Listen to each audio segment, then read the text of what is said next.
we're operating so much on autopilot these days that stopping and really focusing on the communication is super important, because, how many times do you end up at the office, you don't even remember the drive there, right? Like, we're just on autopilot. Insurance dudes are on a mission to escape being handcuffed by our agencies. How? By uncovering the secrets to creating a predictable, consistent, and profitable agency sales machine. I am Craig Pretzinger. I am Jason Feldman. We are agents. We are insurance dudes. Yeah, so it's funny. So what we're talking about here is like you one direction is like almost R&D into this world of technology, and then on the other side is becoming more human. So it's like we need to run in these two opposite directions at the same time. Yeah. So I would. So you don't need to make bets on the technology R&D side, because that's happening through so many different kinds of amazing organizations. What you should be doing is leveraging the tools that these technology R&D players are making available and democratizing and creating open source access to. Take those tools like ChatGPT and start learning how to use it. And then here's one thing we found out actually really interesting in our research. We thought that people tend to go to ChatGPT right now like they would go to Google. They type it in the search box, a question, and then they get a particular answer. And the answer is like sometimes like, it wasn't so good. And so people say, AI is not that great. But what we found actually in this major research project we did was that there were people who got really great ideas when they talked to AI. But the key learning is that they talked to AI instead of just asking one question and expecting it to be like Wikipedia or like the encyclopedia or like an oracle. They treated it like a friend. They treated it like a colleague, and they started having like an interactive conversation with AI. Mm-hmm. And then they were able to generate like much more interesting ideas. And so like we're teaching people to talk like we would in, growing up. Well, now we want you to talk to this co-pilot, this AI co-pilot that can help you have much better ideas to problems that you have. And so like that is like really, really important. You want us to get really good at AI, start talking to it instead of like going to it and expecting the perfect answer, because it won't give you the perfect answer. But if you keep asking it questions, or maybe you have a problem and you ask it, hey, before you give me your suggestions, why don't you ask me 3 or 4 questions that would help you have more context about this particular problem before you give me your recommendations? And so you just want to like start chatting with it. And that's really what allows you to get really these great ideas. It's called the chat bot because you should be really focusing more on the chat than on the bot. And so like learning to have these conversations is critical. And when we think about sort of like, the future of work and like how AI will automate many tasks, not all of them, but so what are humans for? What should we be doing? Well, AI is not going to have like emotional conversations or like conversations on your team about like, empathy or improvement or like these kinds of things. Those are human things that we have to get really good at. So we'll have certain things in the office that AI will automate, but certain things it won't. And so like we as humans have to do those things that for some of us are easy and for some of us are hard. And it's all about like having emotional intelligence and like learning how to have difficult conversations and the kinds of things that technology will never be good at. I only laugh about the conversation part when you said that because of Craig's GPT. What are you talking about? He has the thing talking. Do you want to describe it, Craig, in a PG way? I mean, I said, I want you to refer to me as brother and pretend that we met in Peru at a specific special kind of yoga ceremony. And, we've known each other, in multiple lives. Like I made it really crazy. And so that's how it talks to me. It's pretty crazy. Responses are legendary. Yeah, it finishes almost every response with effing A, but it spells it out. It's effing A right, brother. Like that's he's always excited. So I mean, I really have a lot of fun with him, but his illustrations are becoming weird. Like they have a weird. What do you use it for? What kind of illustrations? Oh, we're doing some various Marketing stuff. ad creative. It's interesting. So I'm like, I'll come up with something, and like all my stuff is like light and kind of fun. It's And so then dark. I don't know what he Like this- puts in. There's like a demon in the background, or there's always something that really was just dark. one. Here's what I'll say. This is the key thing here. AI reinforces the biases that we have. And so maybe Jason, you're like a light and positive, and like you're giving it some context, and it's just wanting to give you like things that it thinks you like. Whereas Craig, maybe you started having a conversation that went down a rabbit hole. That was awkward, and all of a sudden this is what you get. So like biases that we have, it just gets amplified. You said it, brother. It's interesting. It's interesting that you have that sign in back of you that says, if it's endurable, then endure it. Stop complaining. Marcus Aurelius. And I think that just prior to this, Jason was making fun of me for complaining about a bunch of stuff. It's just interesting how everything just sort of connects. It just connects, right? It's all, that is funny. This is the secret. It's the secret of life. It all connects. It all connects. It really does. It really does. It's wild. So good.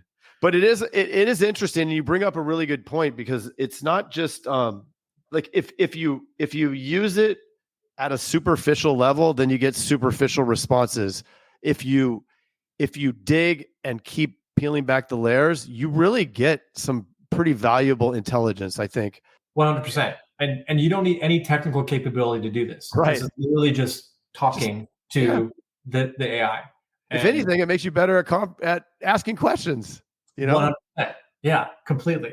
So for your audience, if you guys want to learn how to become better, like conversationalists with AI, here I want to send you guys to this link that you can just download for free. This document that we've developed, and it's called howtofixit.ai, and it's just like a 5-step plan that you can follow that allows you to like learn how to focus your problem on a very narrow thing you want to solve for, rather than trying to like boil the ocean, and then learning how to interact iteratively, conversationally with a chatbot, getting better ideas, and then once it gives you the whole various like universe of things that are potential solutions, you can, as a team, decide which are the priorities or not that we want to follow up on. And so like everybody can learn how to get better at conversational AI, and this is sort of like, believe me, I hope that like this is a nugget that I can rely on in 10 years. But like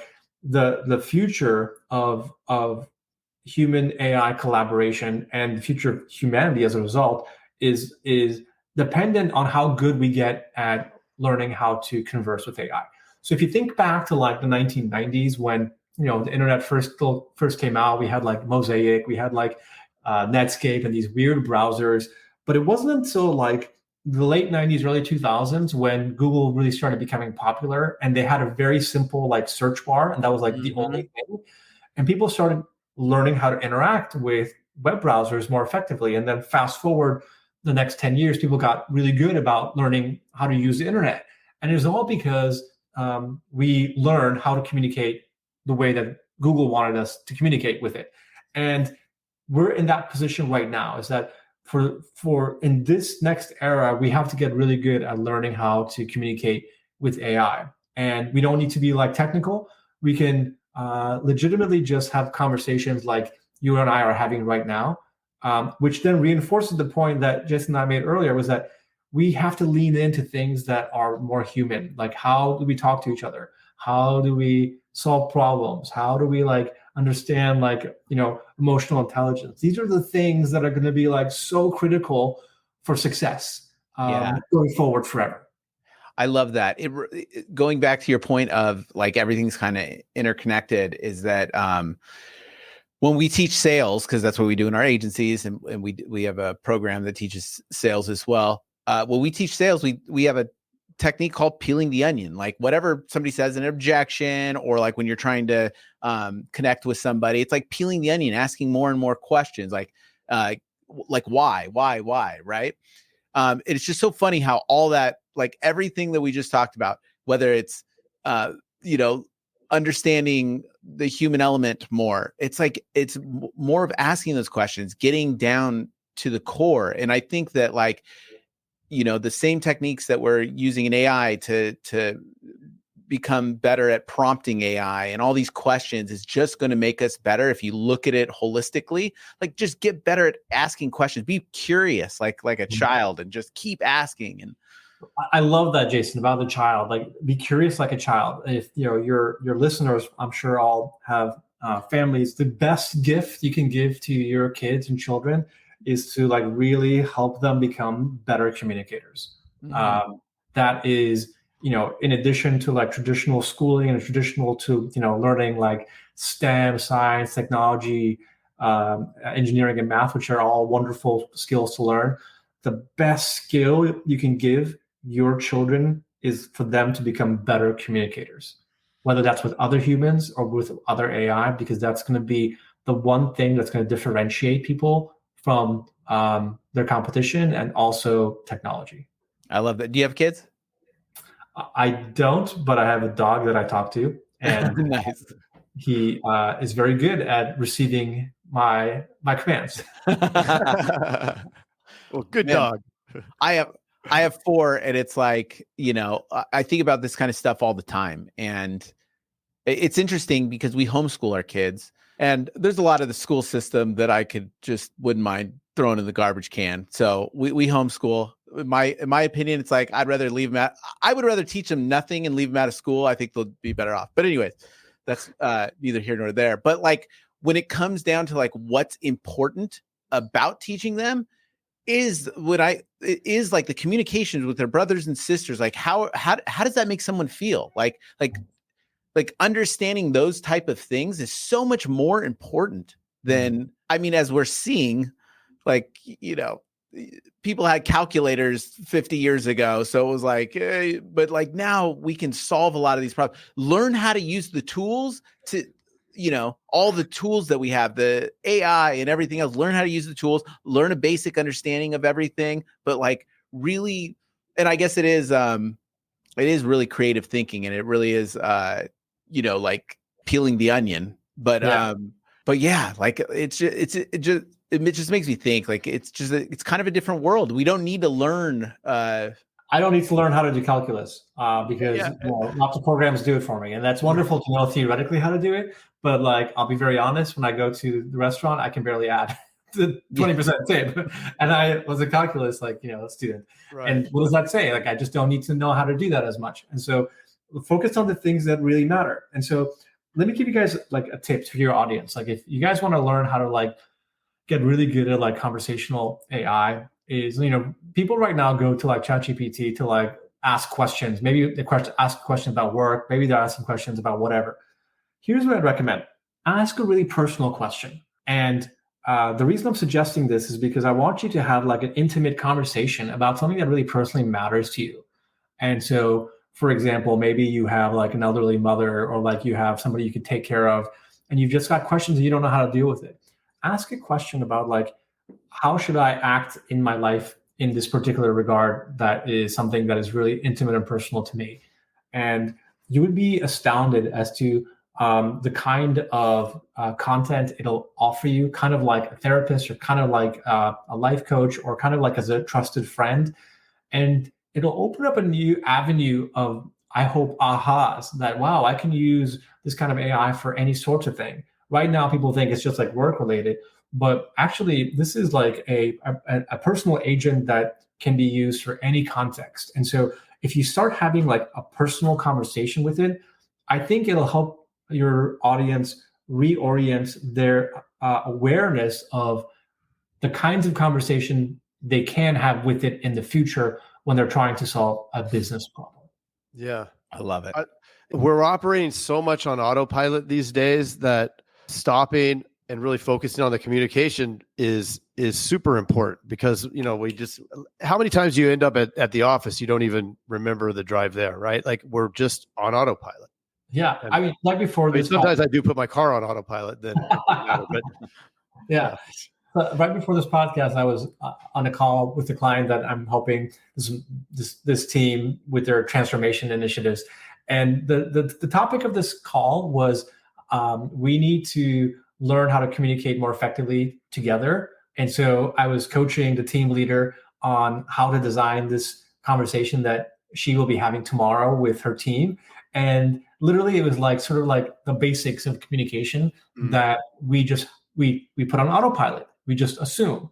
And those assumptions aren't always all internalized by everyone. And so we have to come together and have an open understanding, like a team social contract. How do we communicate with each other? It's like, to me, it's like, things that we learned in kindergarten that we put on autopilot, we forgot about, and then 40 years later, those skills are kind of rusty, and we got to like get better at them again. But these are like so critical, and more critical than one would think, to success than whether you have like a fancy job or a fancy degree or work at like some big name company. These are just like basics. I can share a personal example of this that I did yesterday. Like going in there, we all know that the airport can be stressful, and my wife and I, in the wrong situation, without eating and without having a lot of sleep in a high stress environment, it cannot be the most optimal place for us to be together, right?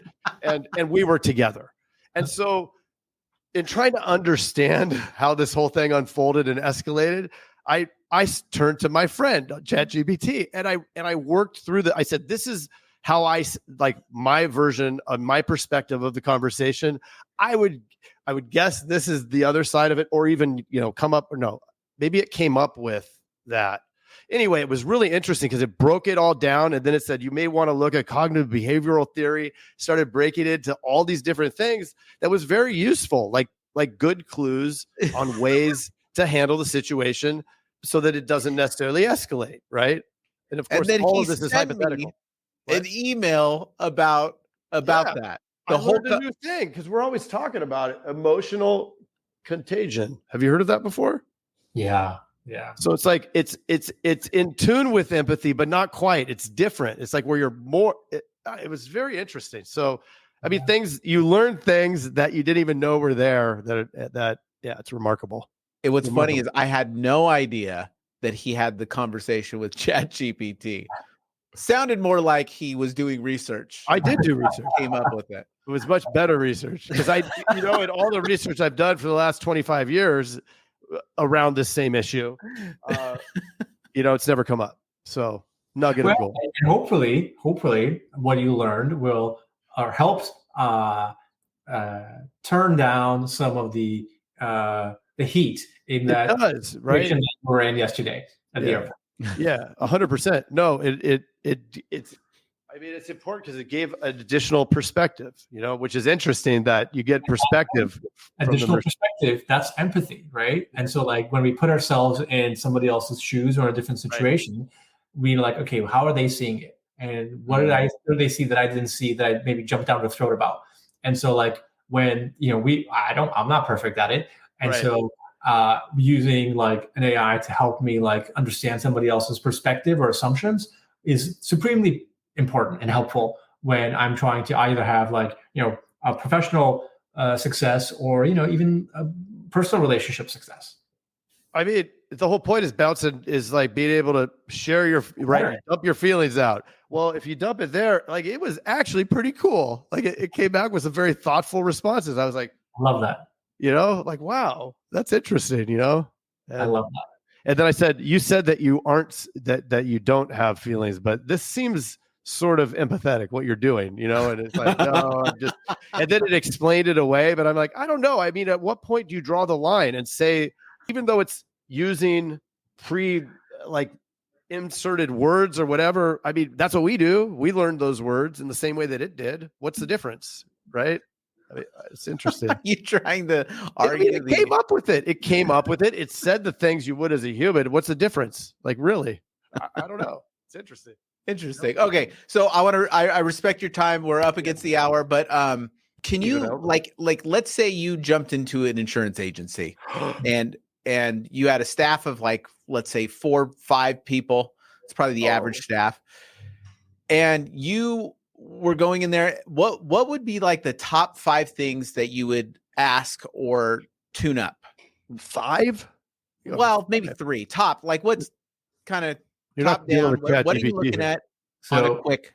Yeah. So I mentioned this to Jason before we got started, is that I actually fired my insurance agency yesterday. I was able to get some policies online for half the price. And as much as I love this insurance agency and they've been so helpful and kind to me, I kept them for one of my policies, but not for the other one. I think the world is changing super fast, right? And so like this also impacts like this perfect example of like, well, if people can buy insurance online, why would they need to go through a brokerage? And well, maybe because relationships are better, they know more, et cetera. So like there's value. Again, the human value. People come to an insurance agency because they want to talk to you. They want to like ask you to help them solve their problem. Again, the communication.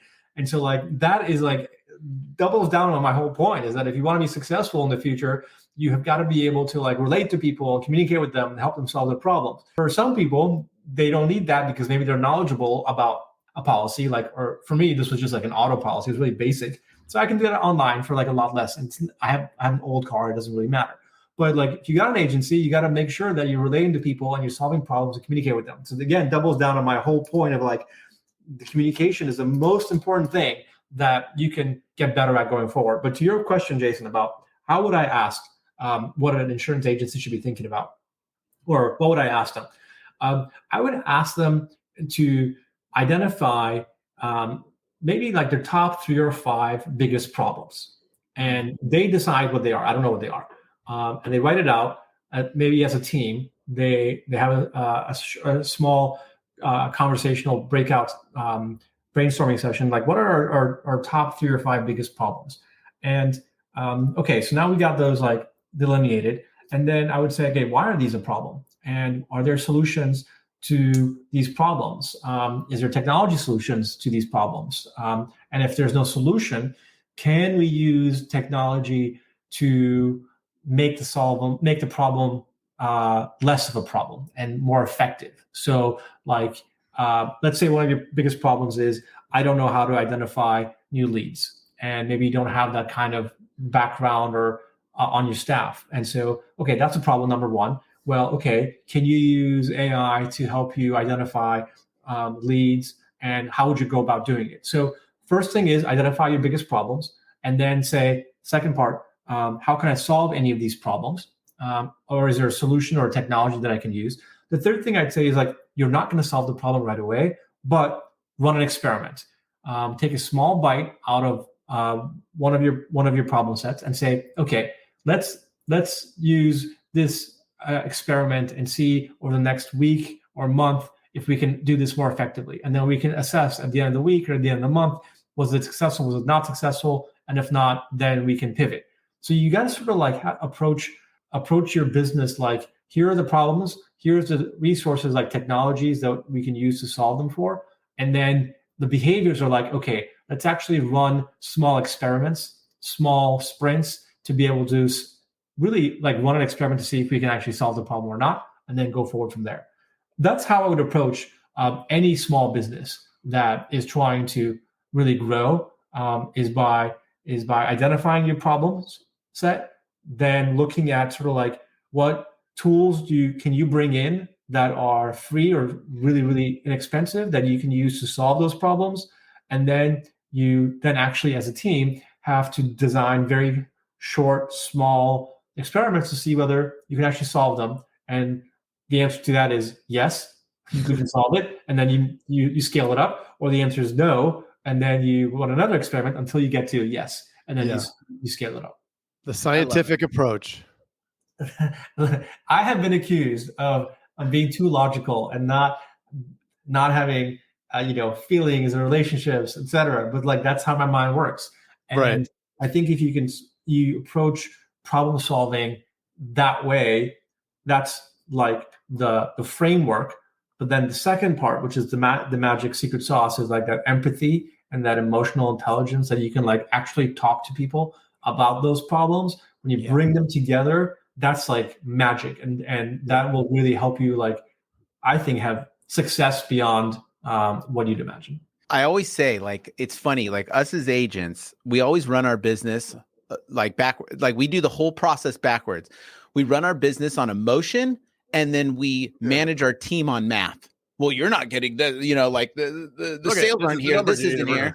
When it's like, just flip them. Like we need to flip them. Like run the business on math, and then manage your people with emotion, like help them out. Like, you know what I mean? Like Make them feel Exactly. heard.